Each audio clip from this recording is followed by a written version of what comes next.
Welcome. It's my pleasure to welcome everyone to today's webinar, which is titled Work-Based Learning, Promoting a Well-Rounded Education for All Students.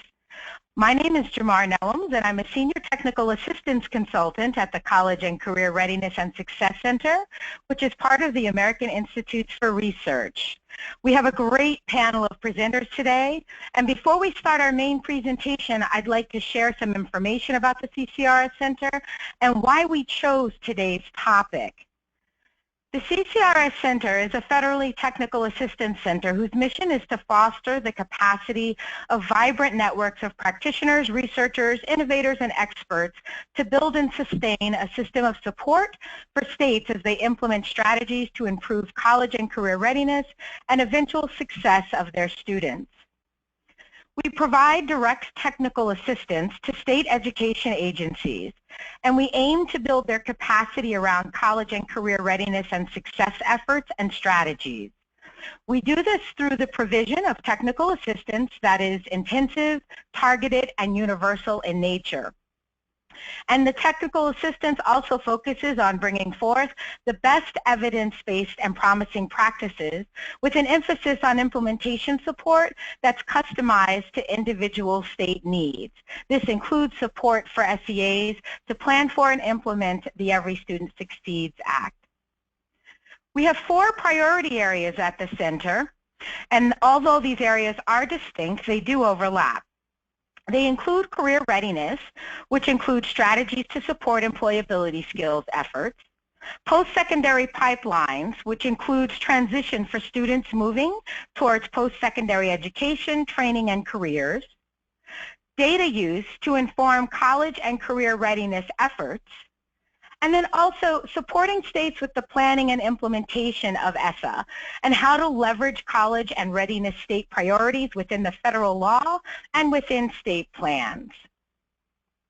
As we go through today's webinar, if you have any questions during the question and answer section, feel free to type them out in the questions box on the left-hand side of your screen.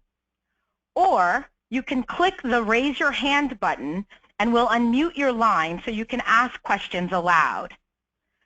Time permitting, today's format, we will take one question after each presenter and then open it up to questions for all presenters towards the end of the session.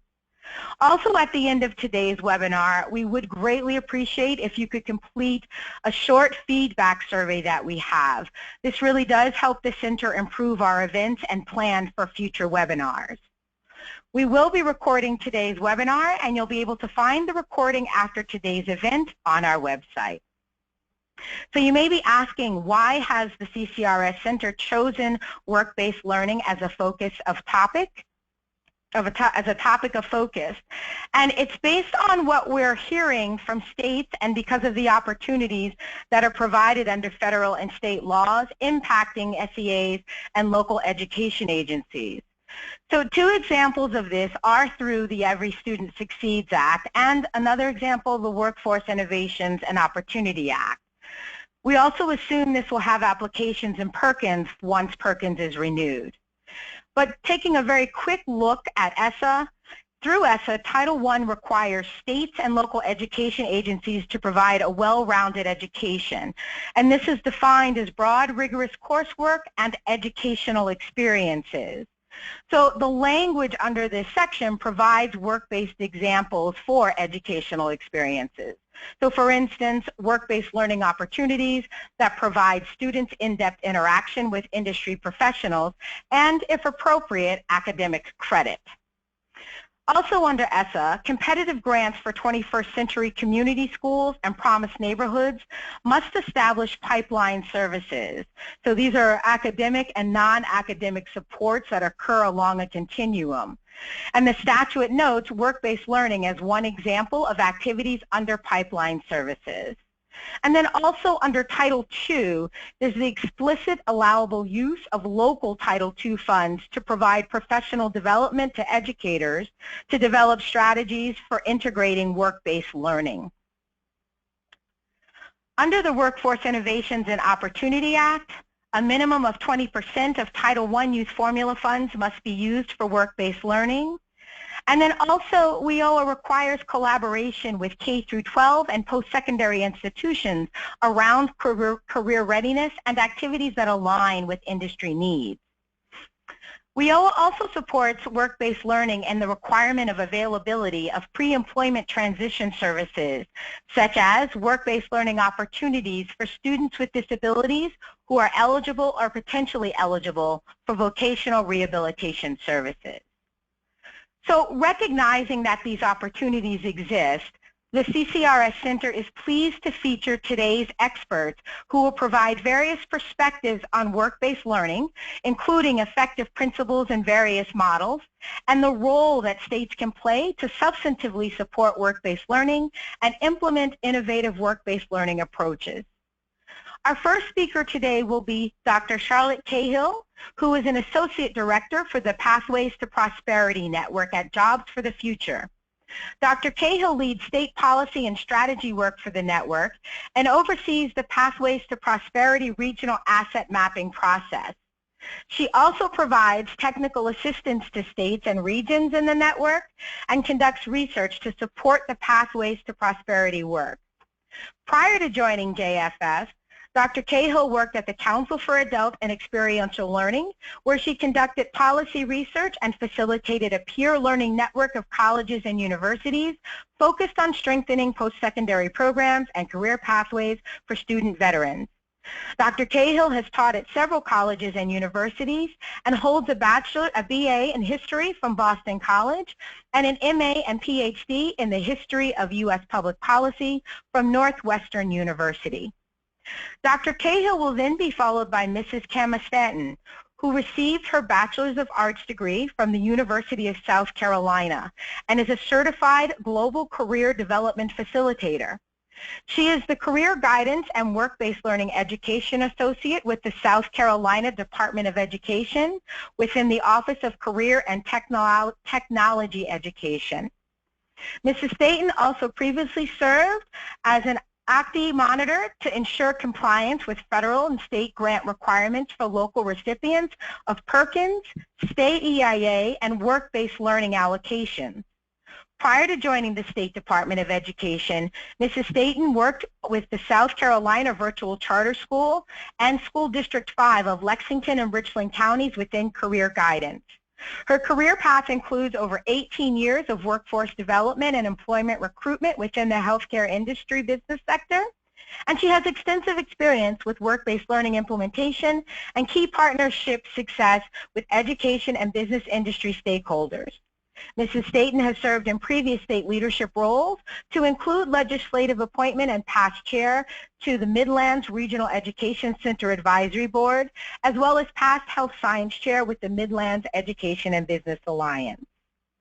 We'll be closing out our webinar with our speaker, Dr. Kathy D'Antoni, who was appointed the Assistant State Superintendent of Schools with the West Virginia Department of Education Division of Technical and Adult Education Services on June 1st, 2010, and then in 2012 appointed the Associate State Superintendent.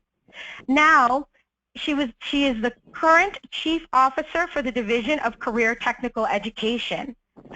Dr. D'Antoni is also the former Vice Chancellor of the West Virginia Council for Community and Technical College Education, and she obtained her doctorate degree from West Virginia University in Higher Education Administration. Dr. D'Antoni has worked with the Tech Prep Initiative at Marshall University and then later as the State Director for Tech Prep. She has also worked extensively with curriculum alignment and curriculum development projects, including what we'll hear about today, the national and internationally innovative Simulated Workplace Initiative.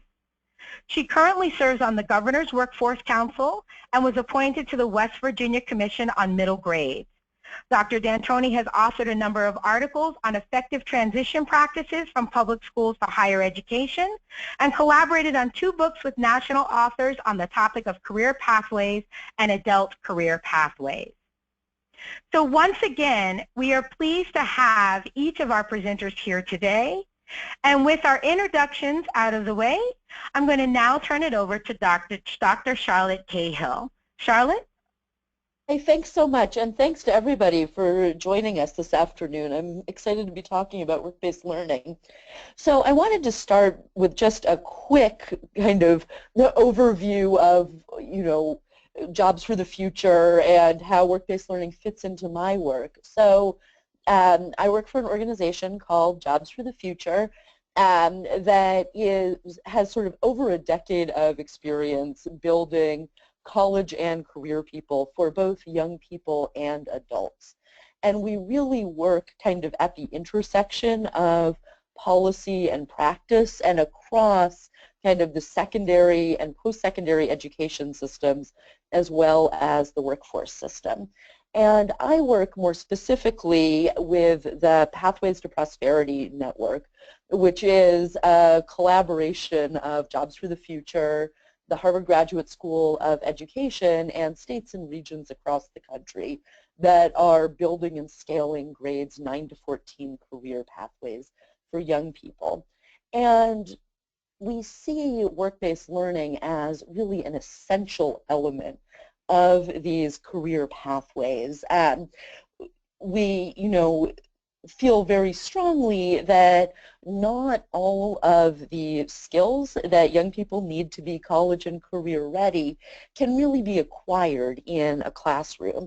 And so this is where work-based learning takes on much more importance in our work and becomes really critical for us.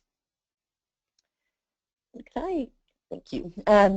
So just a quick kind of word about what I mean when I say work-based learning. So, work-based learning, in order to be really effective, it needs to provide young people with exposure to the world of work, right? Which means that it occurs in workplaces, that young people are engaging in meaningful job tasks that are really aligned with a particular career field, and that they're developing skills and knowledge that will help them both enter into careers and, right, succeed academically. So work-based learning should be integrated with and reinforcing academic learning and what students are learning in the classroom. So work-based learning has a number of benefits for both participants and, I would argue, for employers as well. And so as young people participate in work-based learning, it's really propelling them toward academic and career success, while at the same time, work-based learning helps employers build a stronger workforce, and to do so at a lower cost than might otherwise be possible. Work-based learning is, something that lots of people can benefit from, whether they are high school students, whether they are college students, whether they are underemployed adults, incumbent workers. But work-based learning is especially important for young people because it provides them with an opportunity to learn about a range of career opportunities that are available to them. Most young people don't have access to kind of the full spectrum of information about the world of work, because in many cases the people that they're really relying on for that information, including teachers, counselors, and parents, don't really know don't really know about all different kinds of industries and about the career opportunities available in a wide variety of industries. So work-based learning gives young people an opportunity to learn more about career opportunities. And, I just emphasize here that as we think about work-based learning, we really think about it as something that is important for all young people. It's not just something that should be integrated into CTE, because all young people, whether they are CTE concentrators or not, are headed for careers. And that brings me to this really important point about the need for equity in work-based learning. As it stands now, lots of work-based learning opportunities are available primarily to kind of the best educated and most socially connected segments of the population. And in fact, work-based learning offers young people who may not be as well connected, who may be from lower income families, with an opportunity to build social networks and social capital that they'll need to succeed in careers. So with all of this in mind, JFF has developed these 7 principles for effective work-based learning, which are really intended to promote equity and ensure that work-based learning is achieving its core purposes. So work-based learning should both kind of provide an opportunity to learn specific tasks and to support entry and advancement in a career track, while at the same time offering compensation for the work that's being done and providing comprehensive wraparound student supports to ensure that there's equitable access to this opportunity. As we work with states and regions across the country that are focused on building and scaling work-based learning opportunities, they're looking at a few key areas. So one is defining the skills that work-based learning ought to be teaching, on building partnerships, especially sector strategies for scaling work-based learning, on figuring out how to measure work-based learning. Is it succeeding? What's the quality? How can we think about integrating work-based learning into state accountability systems? And thinking about how to provide work-based learning and how to structure work-based learning in a way that makes it accessible to all young people.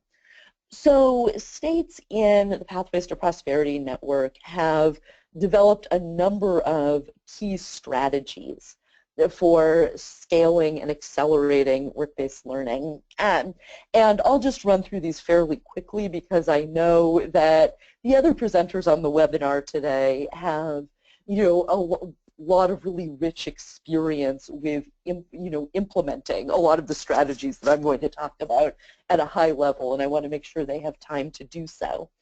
But, as we see some kind of common best practices across the Pathways to Prosperity Network, we see state leaders that are really kind of raising up best practices and people that are serving as visible champions for work-based learning, and that can be both kind of school and district leaders and employers that are really stepping up to the plate in terms of providing robust work-based learning opportunities for young people. So those employers that have gone beyond some of the kind of career exploration opportunities that we see, field trips, job shadowing, and so on, which are important and really valuable, but also thinking about, how can I, as an industry partner, provide internships, for example, for a large number of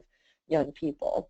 And as state leaders kind of raise up these best practices and people that are doing this work really well, they can also think about strategies for disseminating this information across the state and ensuring that everyone has access to the information they need to really develop robust work-based learning opportunities. And I'm thinking a little bit more about specific policy levers at the state level. It's important to think about both the education and industry sides of this equation, right? So on the education side, schools and districts may need more flexibility in order to really develop strong work-based learning programs and opportunities. So thinking about things like expanded learning time, like credit for work-based learning, state endorsements or honors that recognize work-based learning.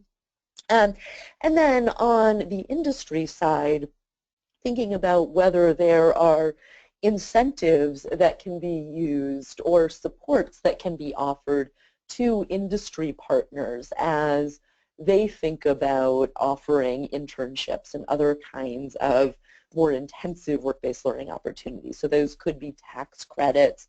It could be, preferences in state procurement policies. There could be other kinds of subsidies that the state can offer to help defray some of the costs for employers. And one state in the Pathways to Prosperity network that has really done a lot of work in the last couple of years in terms of thinking about innovative strategies for supporting high-quality work-based learning across the state is Tennessee. And one of the reasons that I'm pulling out Tennessee as an example, besides the fact that the work they've done is great, is that they have built a work-based learning toolkit that is aimed at districts primarily and schools in Tennessee, but that is available on the Tennessee Department of Education website and that anyone can go take a look at. And so if you go to their website, you will see all kinds of terrific tools and resources that state leaders in Tennessee have developed to support work-based learning implementation across the state. And as part of that work, they've also really, in Tennessee, given some thought to some of the key challenges in work-based learning that we see over and over again, like defining the employability skills that students are going to acquire through work-based learning. So that's one thing that you might see in the toolkit. And then Tennessee has also really spent some time developing quality indicators for work-based learning. So thinking about what do we want young people to get out of work-based learning opportunities and how can we ensure that they're doing that. So that includes everything from thinking about, sequenced experiences within work-based learning programs to communications with students and parents to evaluation. And so all of this together helps create really strong work-based learning outcomes that benefit multiple stakeholders, right? So young people can benefit from work-based learning, as can employers, as do state and regional economies and state-level systems, right? Work-based learning, because it draws in stakeholders from across sectors, really provides an opportunity for partnership and systems building. So work-based learning, we think, has a very strong return on investment as both leaders at the school and district levels, at the state level, and as industry partners think about how to come together to support robust work-based learning experiences. So with that, I'll turn it back over to Jamar and see if there are any questions I can answer. Excellent. Thank you very much, Charlotte. So yes, there are a couple of questions that have come in, some of which I think will also be addressed by the other speakers. So let me start with one that's specific. What are some, it's a two-part. One question was, can you explain what's meant by externship programs? And then another question directly related to externships, and what are some excellent teacher externship programs that you're aware of? Sure. So what we mean by externship is providing school staff, and that could be teachers or guidance counselors or other school staffers, with opportunities themselves to get out into workplaces and to learn more about other industries. So if you think about maybe a math teacher, just as one example, right? Chances are good that that math teacher does not know a lot about career pathways in, say, advanced manufacturing, right? And an externship is an opportunity for that teacher both to learn about career pathways with an eye toward maybe advising students and informing students, but also thinking about how can I kind of take this core academic content and integrate it with career-focused approaches to teaching. So that's really what we mean by externships. One state that is doing really terrific work with teacher externships is Missouri. They have a Pathways for Teachers program where they are really, have been scaling externships across the state and doing a great job of providing lots of opportunities for teachers in Missouri to get out into workplaces and to learn more about different career fields and then bring that information back into classrooms. Excellent, great.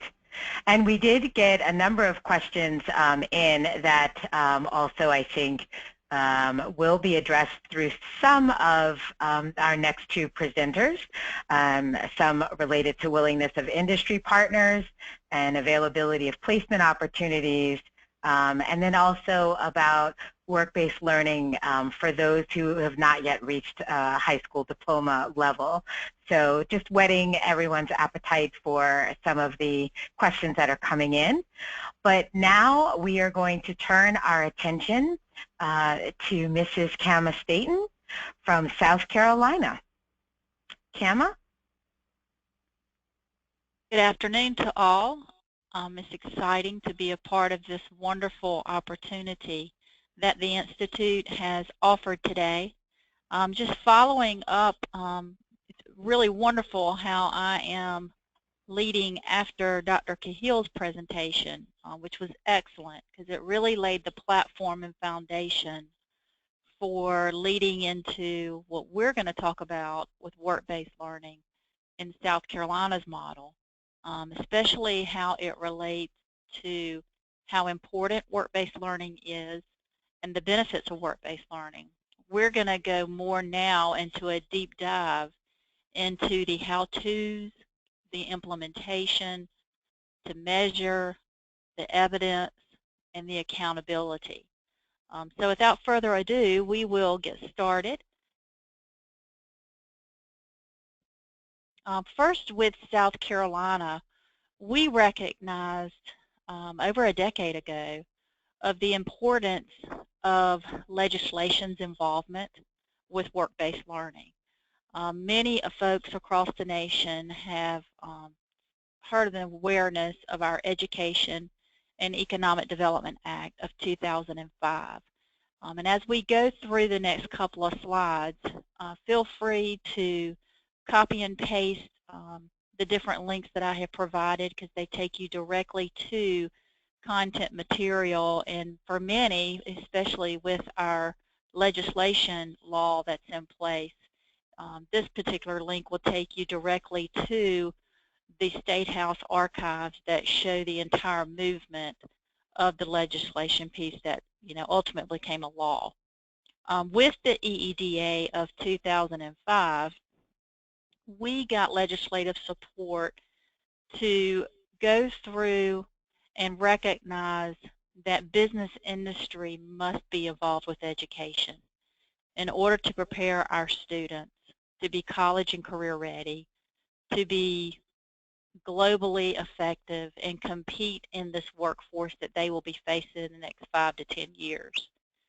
We recognize strongly that when we are sitting with principals and educators and counselors and career specialists, that business industry has to be at the table, because none of this is any good if we're outdated 10 years and business industry has moved 10 years ahead of us.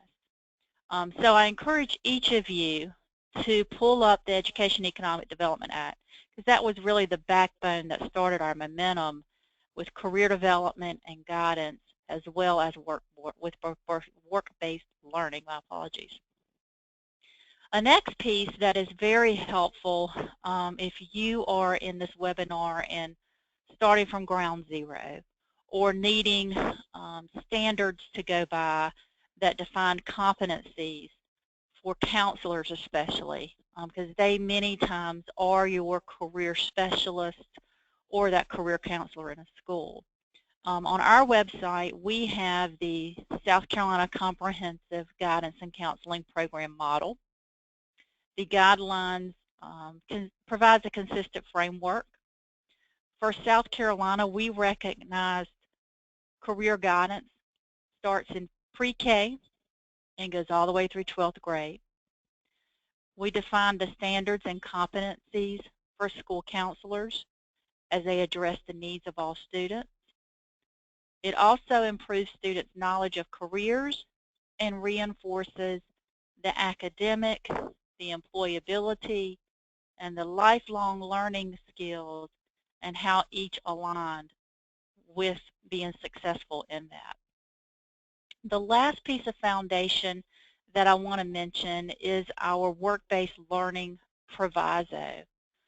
Each year we submit a report to legislation in South Carolina to support funds to pull out of our state work-based learning funds to fund what we call 12 individuals who are labeled as regional career specialists.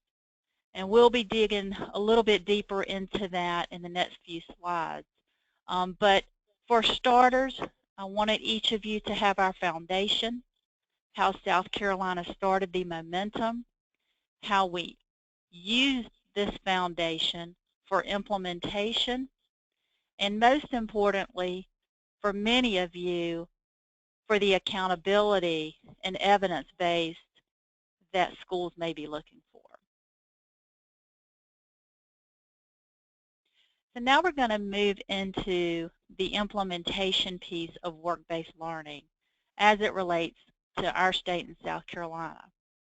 Recently, we have spent probably for the past 2 to 3 years really defining a clear process of implementation, what's a meaningful work-based experience. We now have state-approved definitions.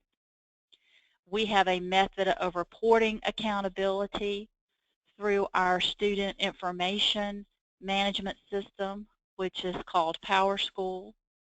And we also have provided a number of resources to counselors, educators, frontline instructors, career specialists, administrators on how to assist the student and the parent in any type of conference situation that you may have. On our website, we have our 2016-17 South Carolina Work-Based Learning Implementation Manual. It will provide a complete overhaul on implementation, what we defined as work-based learning experience, and then what is specific to our state and how to capture those experiences, report those experiences, and how they're held accountable. One thing I would like to add, as far as accountability, we do have on our state report cards a line item for every high school that indicates the percentage of students at that high school that participated in a work-based learning experience. So the accountability is working both ways. We at the state level zoom in and look at that to see if the percentage is very low, what we can do to technically assist that school, and then kind of look at measures of implementation that they may be struggling with. It also provides an accountability back to that administrator that you're receiving dollars, you're receiving funds and allocations for work-based learning, and you have to report this in order to continue to receive those funds.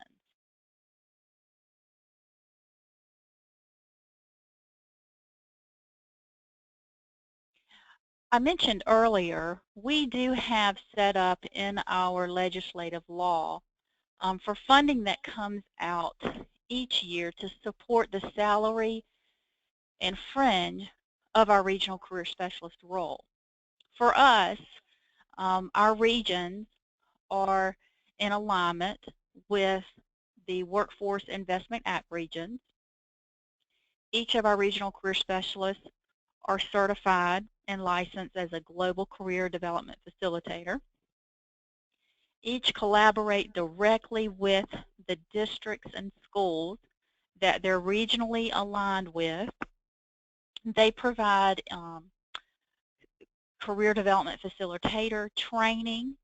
Many of them sit on advisory councils and act as a liaison from the school system to the business industry stakeholder. They are a huge component in organizing field studies for especially our middle school age population and our high school age population, to possibly expose them as kind of a spark or an aha moment, whether it be at BMW or Boeing or one of the hospitals.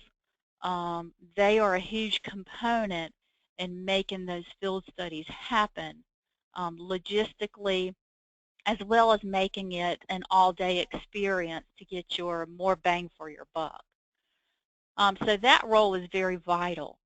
Many times I have questions from other folks throughout the nation on, how do you do it? And I always start with our regional career specialist role is our direct bridge between K through 12 and business industry.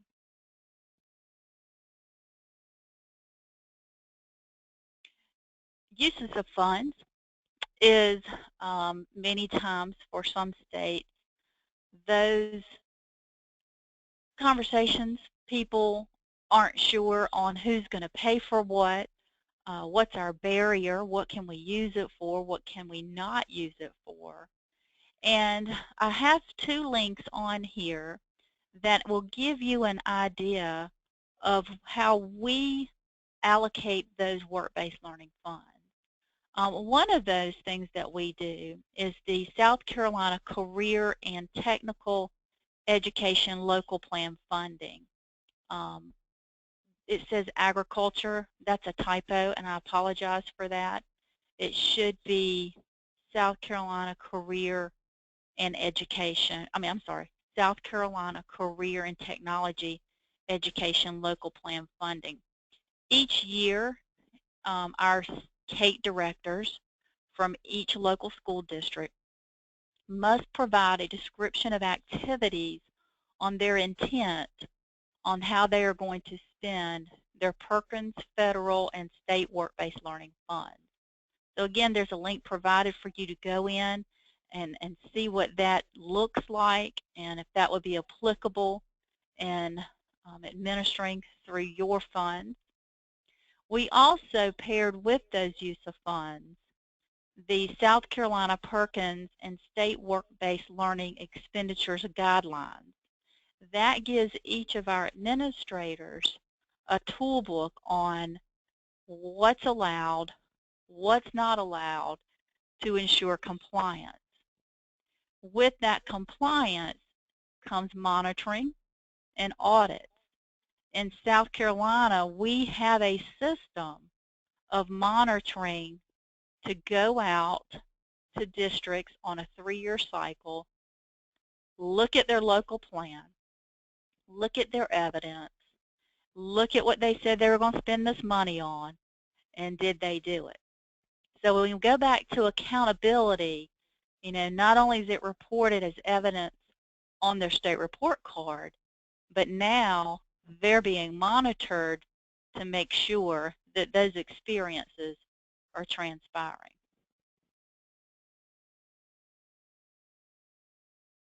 So I mentioned earlier about accountability. For us, we use PowerSchool, which is where we house all of our student information.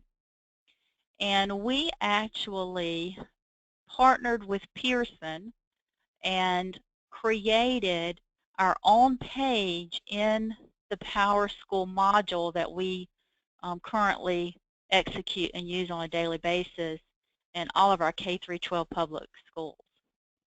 So this is a snapshot, and I know it's kind of small and I apologize, but it gives you an idea of where we require that school representative to enter this information.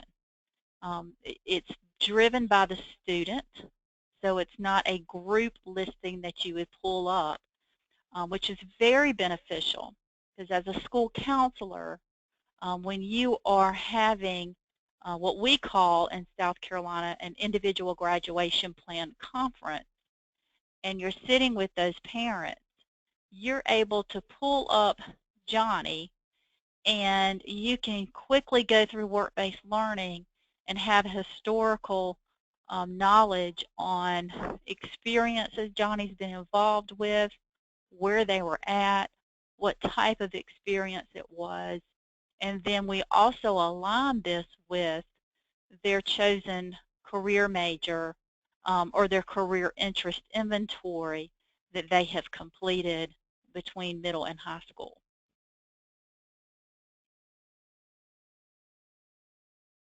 So going into accountability, to dig a little further and to kind of carve out what I was talking about earlier with the South Carolina High School report card, this is just a snapshot.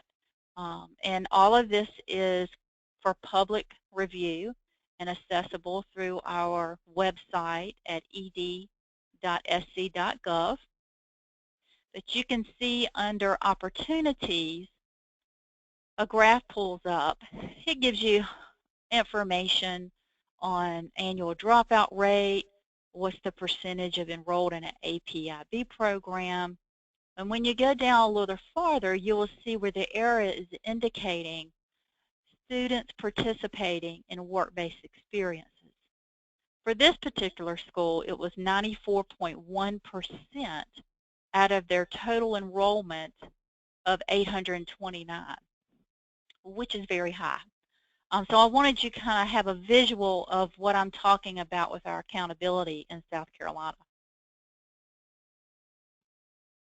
So it takes everyone to make this successful. We are fortunate here. We have had years of trial and tribulation, of collaboration. For us, we are in constant communication between other state agencies and ensuring that business is at the table. We work very closely with agencies such as our Department of Employment and Workforce and Department of Commerce. We are a very CATE-driven state. For us, work-based learning is housed in the Office of Career and Technology. I would like to point out to each that it does take all. We have pockets of excellence. There is a challenge, as with any state, on serving rural districts. In fact, I completed a technical assistant visit Friday in a comprehensive high school, very rural, remote. You came off the interstate and you had about 12 more miles to get to this school. And of course, they're showing about 2 to 3% of work-based experiences reported each year. After conversations with administration and their guidance department, we quickly realized, as with so many other rural schools that I talk with, there are so many opportunities to utilize your city within a city. And what I mean by that is, if you're rurally located, you have students that are interested in law enforcement, partner them up with the student resource officer at the middle school. If they're interested in culinary arts, partner them up with the cafeteria staff and let them complete their internship during those hours of lunch and preparing and post if it aligns with their block scheduling. We talked a lot about the sector strategies and the top clusters in demand, and it was exciting at the end of that visit to show them use your own district. So I mention that because there are pockets of excellence. There are some schools that have business industry opening up that doors, and those kids will walk across the street to that business. But the rural districts are typically the ones that are on a high-risk level. Their graduation rate seems to be a little bit lower in comparison. And so, you know, I would love if you want more ideas to deal with rural districts, to provide those to you. Just a couple of links. We do require every student in South Carolina to complete a career assessment. The majority of our students do complete those career assessments every year, starting in middle school. We do have a state-approved virtual job shadow site that we use, Microburst Learning, especially for those rural districts, and it is top-notch. We now are also partnering with Microburst to have students certified in a soft skill training program that's online that they currently execute. We partner with our South Carolina Educational TV Network and have over 1,000 career guidance videos to be used for anyone at any time to help kind of fill some lessons, to assist with academic integration or contextual methodology, to help those teachers love the example that Dr. Cahill used with the math teacher, because we do target our core academic teachers to know about this site and to relate that rigor into, yes, you really do need to know how to do math in order to be an engineer. And we also have a lot of resources available on our South Carolina State Library system. Great. So And Tamla, this is Jamar. We're going just a little over time, and I know that you had one more slide, and you also had some questions come in. So I just wanted to give that warning. Okay. Last part of this is our success measure, just a quick snapshot to show you our historical data and how it's fluctuated. But we are on an increase. This gives you the total number of work-based learning experiences that have been reported in 2015-2016.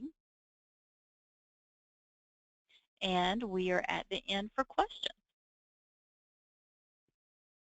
Great, thank you. And that was, I think, an excellent overview, too, of process, implementation, some of the accountability factors, definitely funding questions. And there is one question that came in specific to the work-based learning manual, and it's for South Carolina, and recommending what is it, or how does the work-based learning manual address students who are aspiring entrepreneurs, for them to be able to gain the appropriate guidance in their career development. Okay, as far as the manual itself and assisting specific students for entrepreneurship, one of the things that you will find in our manual is we do give credit, and for many times our last sequence in a CTE pathway.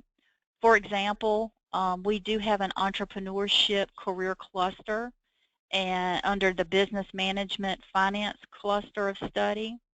And we do have an entrepreneurship pathway in our CTE course catalog. And with that, for the entrepreneurship student, they actually will be a completer, and we would place them typically in an internship that senior year. So I hope that kind of answers what you were looking for. The great thing about our work-based learning methods here in South Carolina is we have it set up to be a CTE track and to get credit for that and to become a completer. And then we also have it set up for all students who may not be CTE saturated, and for K through 12 actually, to capture shadowing, mentorships, service learning, structured field studies, and those type of things that are outlined in the manual. Excellent. Excellent. So we're now going to move to our final presenter of the day, and that's Dr. Kathy D'Antoni. And we also want to give her an opportunity to not just highlight the innovative West Virginia Simulated Workplace Initiative, but to answer a question. And then we'll open up for questions and answers to the whole field of speakers, and they've been coming in, so keep those questions coming in. So Kathy, I turn it over to you. Well, thank you, and good afternoon from West Virginia. I'm excited to be here today to share with you an initiative that was started in West Virginia 5 years ago and has grown and become successful beyond our imagination. This is called the West Virginia Simulated Workplace Initiative, and basically the big picture for Simulated Workplace we have taken, and is now in policy in West Virginia. We have taken all of CTE, all of our classes, and we have transformed these classrooms into actually workplace companies. And these classrooms now operate as companies. Now, they're not companies that actually sell or make products. They actually are companies that operate within business processes.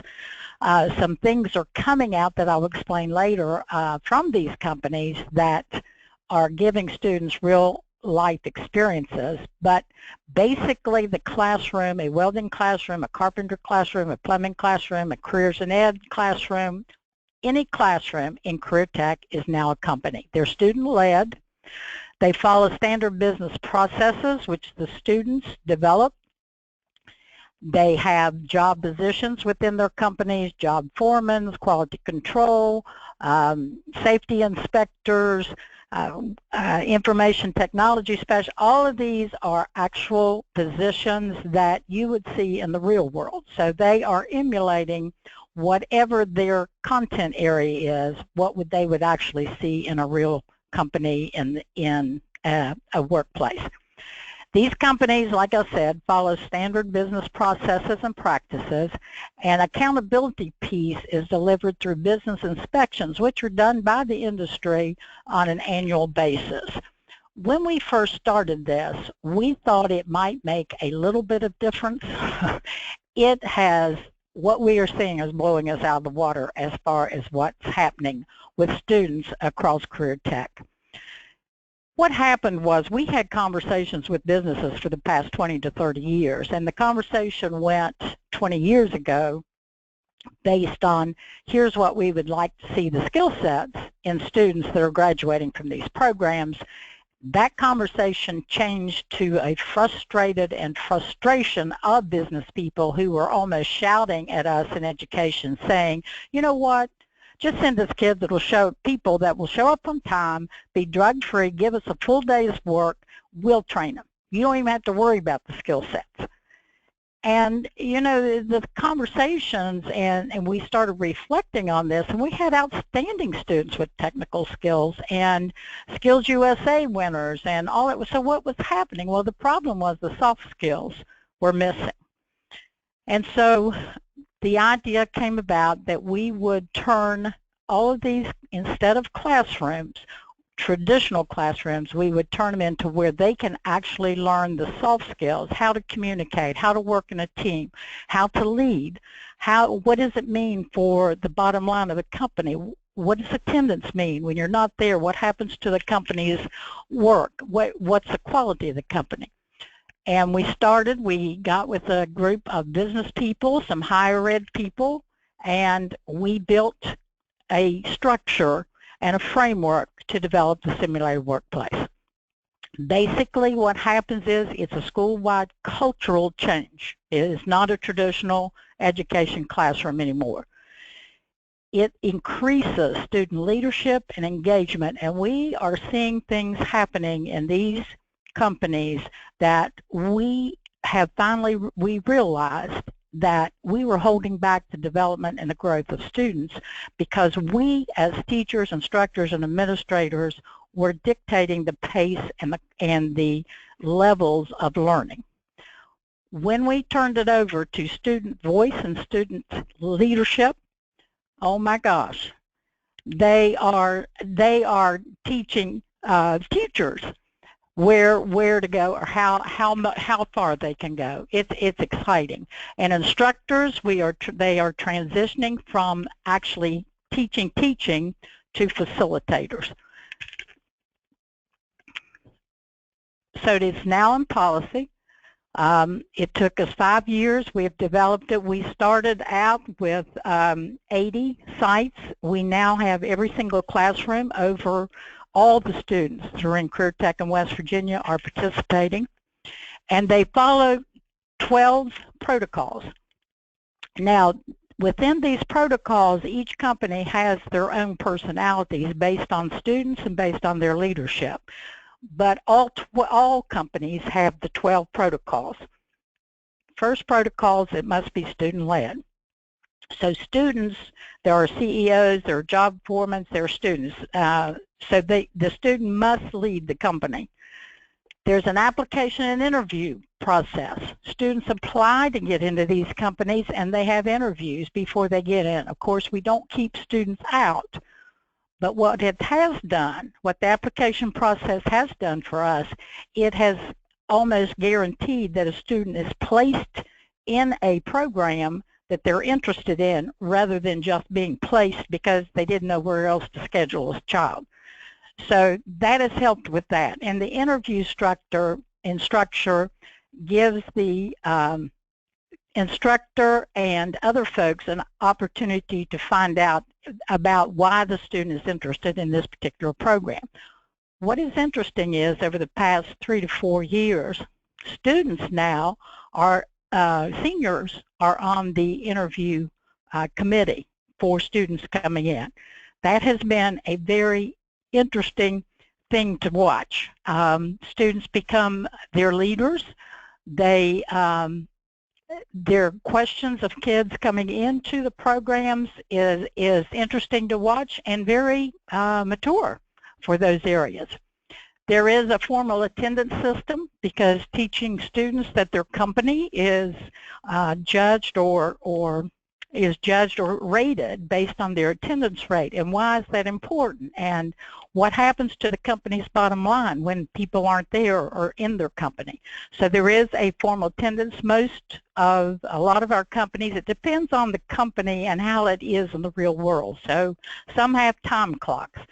Some have fingerprint type of time clock. Some have just a formal attendance policy. It really emulates what happens in the real world in that particular industry. Protocol number 4 has probably been the most, I think, in my exciting and promising thing. We drug test all of our students in our companies. It's random drug testing. We were challenged. I was told in the beginning that we would probably not get this through. It is through. It is in policy. And what was interesting to me was the only pushback that we got on the drug testing was from adults. I did not get one pushback from students. In fact, a lot of students have thanked us over the years for having an answer for peer pressure. So I'm happy to say that in our drug testing, I think the last time we had that, it's like a 99.9% drug-free population in Career Tech, which is wonderful. The next protocol is 5S, which is quality control. The 5S was started by Toyota. It is a safety, shine, sustain. There's 5 S's. I can't think of them off the top of my head, but basically it's for quality and efficiency within businesses. So our students are learning the 5S foundational skill sets for environment and safety and effectiveness. Safe work areas, of course, safety. We have safety inspectors in all of our companies. workplace teams. We have students that are assigned to teams. Project learning is one piece of the companies that they do. This one has been very interesting. Last year, we involved students with the professional development of teachers in project-based learning. So instead of just the teachers or instructors coming to professional development on project-based learning, they brought students with them. It changed the dynamics of the professional development, and the projects that came out of this professional development were at a much higher level because students pushed the envelope. We have company names and handbooks. Every company in West Virginia has their name. They've got mottos. They've got a handbook on how their company runs, whether the policies and procedures, the same that you would find in businesses. They hold weekly company meetings for 5 to 10 minutes at the beginning of each of the work days. And within those meetings, they set goals for either the week. They may set goals for the year for their company. Depends on how those students decide to run their company. We also have the other piece of it on the company meetings. I wanted to say we have modernization grants, and we also have incentive grants. There are a lot of money that comes from the State Department to help these particular companies. Students write for these grants to modernize their equipment. They have to research the equipment. They have to find out, and then they have to write a reason as to why their company needs this piece of equipment. That has changed unbelievable. And I'm going to run out of time, so I'm going to go really fast. We have on-site business reviews where actual business people come in and actually inspect their businesses and give them a rating on how their business is running, and that comes back to the accountability. Let me get to the next one. Basically what it is and it isn't, it's an environment, it's a culture, it is not a curriculum. The curriculum stays the way that we had it before. It's just the environment of which students are learning.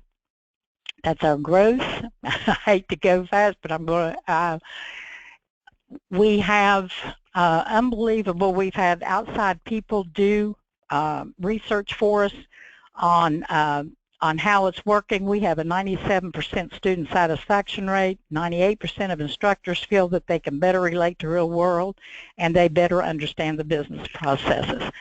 And one quick thing that came out of this, which I think was amazing by our kids, out of this this past Christmas, our companies across West Virginia built 15 tiny homes. It was all companies involved, got some way involved, and we provided these homes to flood victims to folks in West Virginia at Christmas time. These students have just been phenomenal in what has happened with it by changing the environment of our classroom to an actual business environment has made a world of difference in our students, and the level of maturity and their learning curve has just soared. We're extremely proud of this and are excited to share what's going on with the simulated workplace. Excellent. That's wonderful. I had to, I had to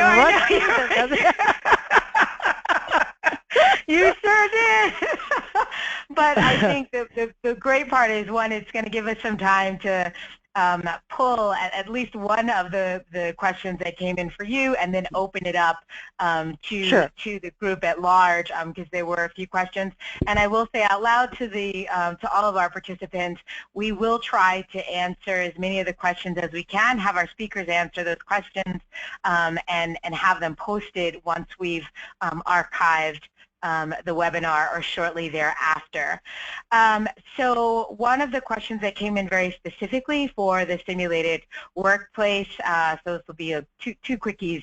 One, is there a toolkit or a manual for this regarding the initiative, and if somebody is interested in doing it in their own state or within their own district, how can they do it? If they would go to the website that was the last slide on the presentation, it's www.simulatedworkplace.com. Go to that website. There is every resource up there. There's videos, there's handbooks, there's toolkits. And if you can't find what you're looking for, you feel free to call or contact me. I would be happy to share with you any of the information that you would desire. Excellent. Excellent. And the next two questions will actually be for any and all of the presenters because they would apply. So the first one being, are students in special education and other students with disabilities participating in work-based learning to the same extent as other students? So in West Virginia, is that participation rate either the same, or what does it look like for them? South Carolina, anything that JFF has seen happening that's a trend with special education and students with disabilities? I can answer real quick for West Virginia. We have companies, students who, all of these companies have uniforms, and so in one of our areas for students that are low-functioning students, they develop their own company, and they take it upon themselves to have a laundry service for the kids, for their uniforms. They learn how to collect, they learn how to organize. There's a tremendous amount of skill sets that are taught to these kids. So yes, they definitely participate in West Virginia. And for South Carolina, ours is a yes as well. We have a couple of components involving those students. One is, for law, every student within that arena has to have an IEP. And with that IEP, we ensure that the school counselor and career specialist at the school are sitting at the table to talk about those work-based learning experiences.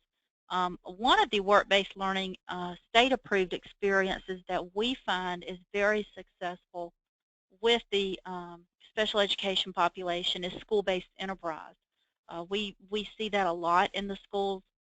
They may run a coffee and Danish shop before or during lunch. Many times it's before school starts. Those are typically ran by those students, providing them those life skills, and it's assisted with a job coach. So we do see the school-based enterprise utilized a lot for that population. Great. Excellent responses, very helpful. And another question that has come up in various forms is a reflection on the willingness of industry partners and the availability of placement opportunities for youth. And we know that this can vary. Cameron, one of the things you referenced was from the rural perspective, some of the differences, and trying to make sure you respect some of those geographic and regional differences. So could any of you give us a few pointers on either ways to encourage willingness of industry partners, talk about ways to overcome some challenges that you might have with them, and or any initiatives that you really feel like work to help engage industry? Sure. Well, for South Carolina, I always encourage our career counselors to start with those parents that are business owners or work in a large corporation, because many times just that relationship and investment in their child and their child's peers is enough to get them involved. Another flip side of that is we do have an Apprenticeship Carolina form set up through our state technical college system, and that entity will go in and partner with us to set up apprenticeships with business industry, and one of the end results is a tax incentive for that business to receive in hosting those students. I will tell you, we are experiencing some business industry, I guess you'd say uninvolvement, based on now some age restrictions, especially in the hospitals. There might be an 18 years of age restriction now based on their insurance liability coverage. So we are starting to see some struggles But I do find for business industry involvement, there has to be that relationship. And many times you start that with your parents. What do they do? You know, what kind of hookup can they give us? And start building that rapport to get those students in that workplace environment. In West Virginia, what we're seeing an increase in participation with students, because once we can get them in to see a company and they are impressed with the student skills, they see some of these companies will visit another company to see how their business processes work, and they develop relationships that way. We've had a number of business inspectors that come in to inspect these companies that are amazed at the skill sets and the skill level of these students, and will hire them on the spot for summer jobs and this type of thing. So that relationship of getting them inside to actually talk with students, to actually see their company, to see what they are actually doing in that particular environment has increased our participation with business and industry. It has been amazing. And out of the tiny home project that we did, where we built these tiny homes for flood victims, I have 3 of the schools now have contracts with business and industry to work with them to build tiny homes for other reasons. So we're seeing nothing but an increase in participation with business and industry because of what they're seeing in the schools. And hi all, this is Charlotte. I would just add that, I think overall increasing employer engagement and investment in this is in part about making it as simple and straightforward as possible for employers to plug into work-based learning. So that can include, developing materials and guidebooks and so on for employers, things like, where do I plug in? How do I train my employees to supervise students? How do I, navigate, if I'm in healthcare, how do I navigate HIPAA requirements when I'm talking about working with students under 18? So helping them with those logistical pieces. And one thing too that I'd add can be really valuable here is to think about the role of intermediary organizations. So I think a common challenge is that employers and educators, operate in what often seem like slightly different worlds, right? And they may be speaking slightly different languages.